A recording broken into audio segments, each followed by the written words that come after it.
In all the decisions I have made in my public life, I have always tried to do what was best for the nation.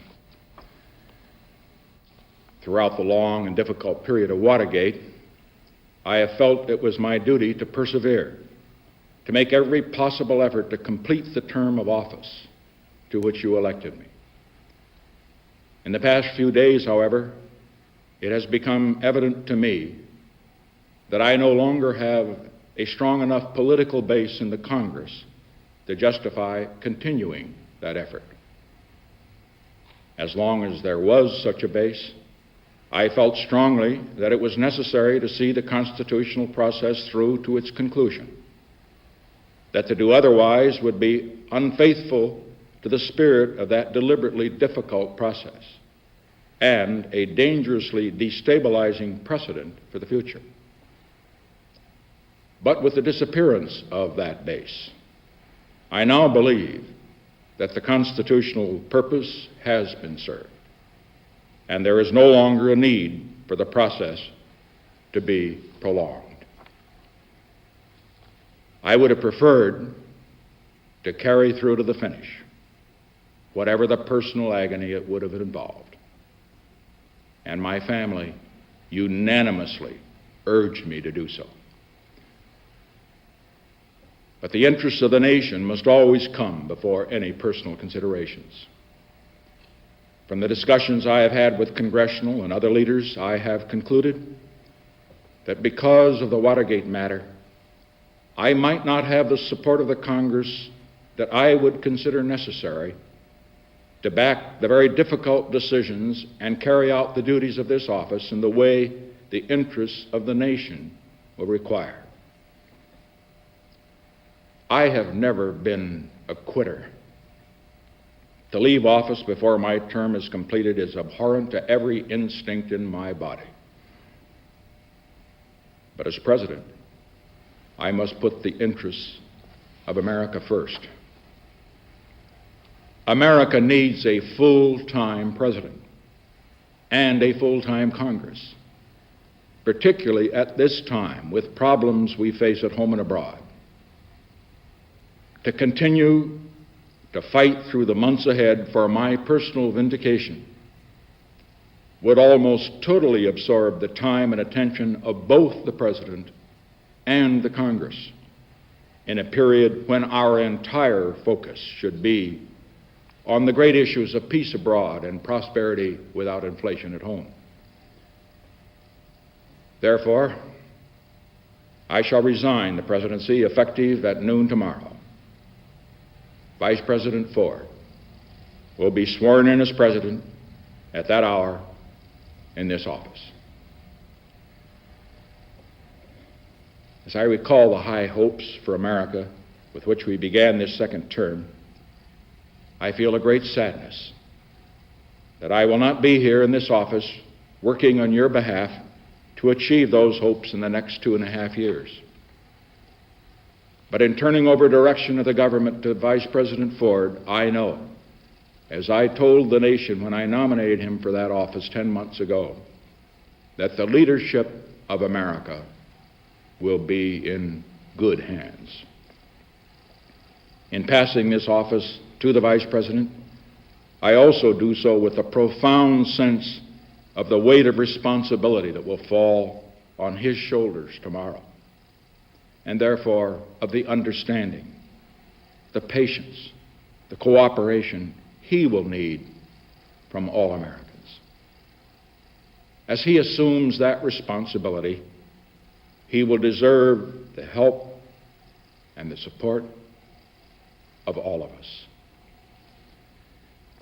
As we look to the future, the first essential is to begin healing the wounds of this nation, to put the bitterness and divisions of the recent past behind us, and to rediscover those shared ideals that lie at the heart of our strength and unity as a great and as a free people. By taking this action, I hope that I will have hastened the start of that process of healing which is so desperately needed in America. I regret deeply any injuries that may have been done in the course of the events that led to this decision. I would say only that if some of my judgments were wrong, and some were wrong, they were made in what I believed at the time to be the best interest of the nation. To those who have stood with me during these past difficult months, to my family, my friends, the many others who joined in supporting my cause because they believed it was right, I will be eternally grateful for your support. And to those who have not felt able to give me your support, let me say, I leave with no bitterness toward those who have opposed me. Because all of us in the final analysis have been concerned with the good of the country, however our judgments might differ. So let us all now join together in affirming that common commitment and in helping our new president succeed for the benefit of all Americans. I shall leave this office with regret at not completing my term, but with gratitude for the privilege of serving as your president for the past 5.5 years. These years have been a momentous time in the history of our nation and the world. They have been a time of achievement in which we can all be proud, achievements that represent the shared efforts of the administration, the Congress, and the people.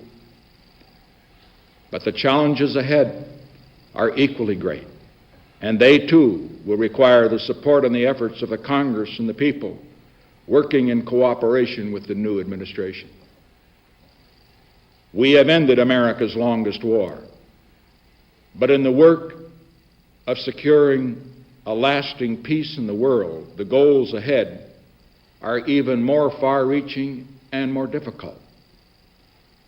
We must complete a structure of peace so that it will be said of this generation, our generation of Americans, by the people of all nations, not only that we ended one war, but that we prevented future wars.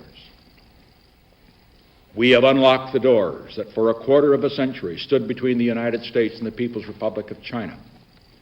We must now ensure that the 1/4 of the world's people who live in the People's Republic of China will be and remain not our enemies, but our friends. In the Middle East, 100 million people in the Arab countries, many of whom have considered us their enemy for nearly 20 years, now look on us as their friends. We must continue to build on that friendship so that peace can settle at last over the Middle East, and so that the cradle of civilization will not become its grave.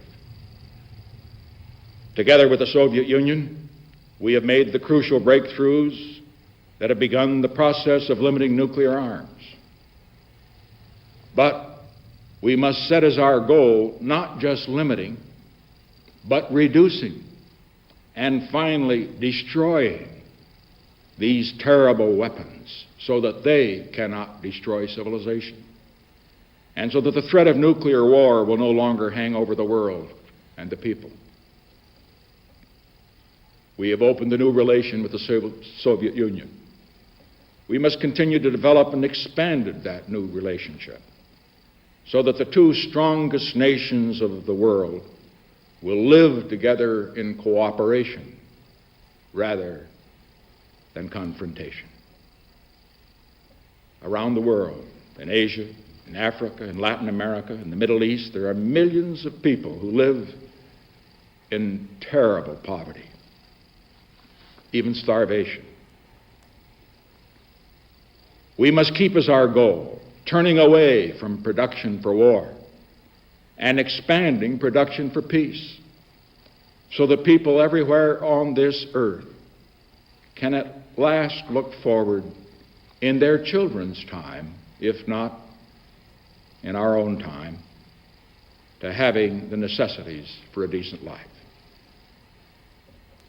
Here in America, we are fortunate that most of our people have not only the blessings of liberty, but also the means to live full and good, and by the world's standards, even abundant lives.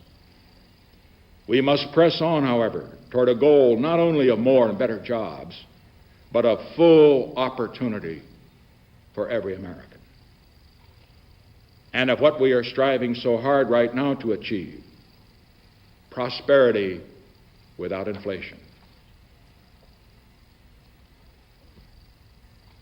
For more than a quarter of a century in public life, I have shared in the turbulent history of this era.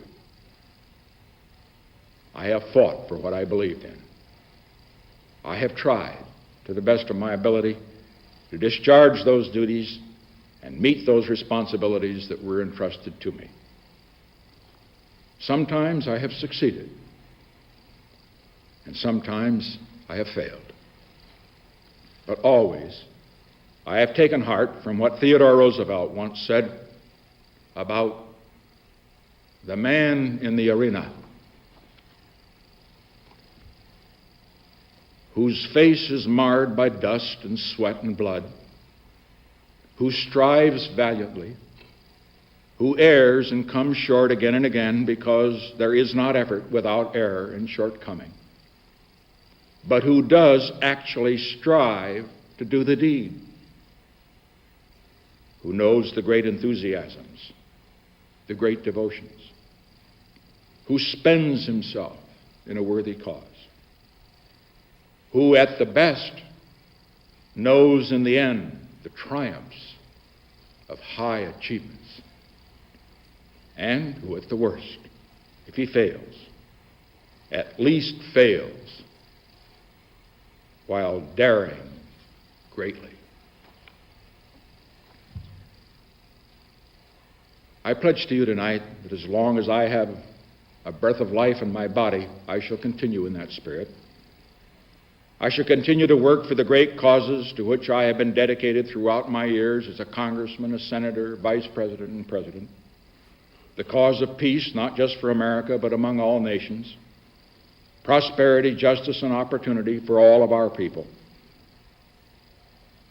There is one cause, above all, to which I have been devoted and to which I shall always be devoted for as long as I live. When I first took the oath of office as president 5.5 years ago, I made this sacred commitment to consecrate my office, my energies, and all the wisdom I can summon to the cause of peace among nations. I've done my very best in all the days since to be true to that pledge. As a result of these efforts, I am confident that the world is a safer place today, not only for the people of America, but for the people of all nations.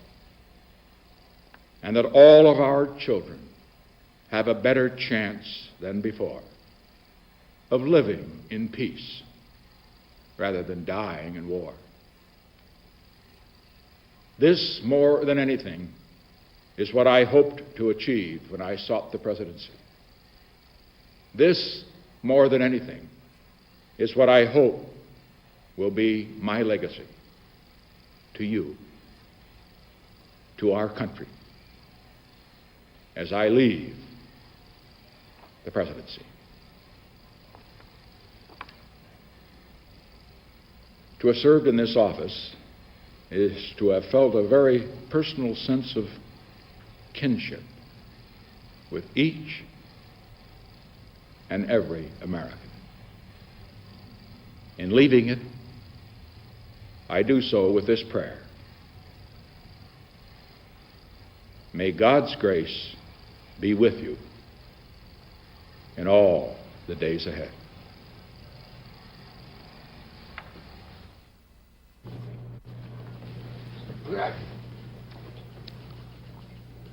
And so, Richard Milhouse Nixon has resigned as the 37th President of the United States, effective at noon, when Gerald Ford, the Vice President, will be sworn in as the 38th President of the United States. It was a 16-minute speech in which the President seemed calm but controlling, obviously, very deep emotions. He did not, I think my colleagues will agree, confess any crimes in regard to the Watergate or any other matters. He said that he was guilty perhaps of some bad judgment, but that was all. Eric? Yes, there had been no further admissions. Perhaps it was foolish for people on the Hill and some of us to think that there might have been. He has said, in effect, he is not resigning because of a sense of guilt, of any criminality, but because his political base has eroded in the Congress, and he could not be effective even if he went on through the long periods of impeachment and trial in the Senate, and therefore it's best to cut this thing short in the interest of the whole country. On the whole, it seemed to me as effective, as magnanimous a speech as Mr. Nixon has ever made, and I suppose there'll be many even among his critics who will say that perhaps that few things in his presidency became him as much as his manner of leaving the presidency. Certainly no attacks on his enemies, none on the press, as we did have from Vice President Agnew a year ago when he resigned. I think people will find it very hard to fault this. A man is certainly entitled to call attention with his last words as president to what he considers his positive acts, which are those of trying to make peace in this world. Obviously, that is how he wishes to be remembered. And perhaps that will be the positive side of his record, even for many years to come, I think. It certainly was a conciliatory speech. He even paid tribute to those who have been in opposition to him, which hasn't always been the case with President Nixon's speeches, and said he was sure that their interests in the country were the same as his, but they approached the problem from different viewpoints. Dan Rather, our White House correspondent, Roger Mudd, our Capitol Hill correspondent, are with us also, along with Eric, in the studio here in Washington. Gentlemen, your reactions for tonight's speech. Walter, I think it may very well go down when history takes a look at it as one of Richard Nixon's, if not his finest hour. Needs to be made clear and can't be reemphasized too often, I think, as I think the President made clear in his speech.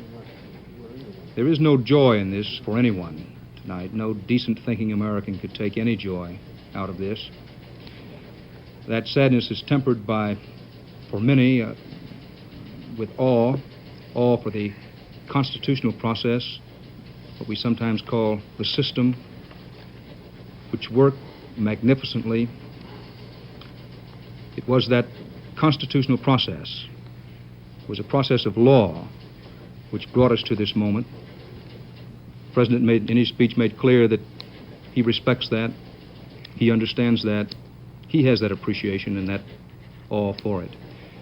He did give, and I would agree with Walter, what you said, he gave to this moment a touch of class, more than that, a touch of majesty, touching that nerve in most people that says to their brain, we revere the presidency, we respect the president, the republic, and the country comes first.